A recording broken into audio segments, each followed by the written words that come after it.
പൂരങ്ങട പൂരമുള്ളൊരു നാട് നമ്മുടെ നാട്.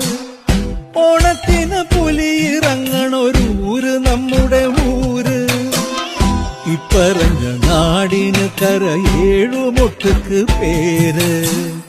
കാണണമെങ്കി കാണണം കടി തൃശ്ശിവപേരൂര്.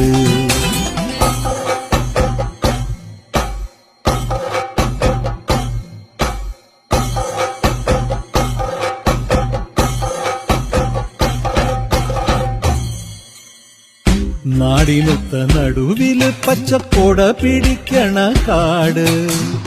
വട്ടത്തില് കൂടുവാൻ അവിടെടവുമുണ്ടൊരുപാട്. തേക്കിൻകാട് തേക്കിൻകാടെന്ന് പറഞ്ഞു പോരണ പേര്. കൂടണമെങ്കി കൂടണം കടി തൃശ്ശിവപേരൂര്.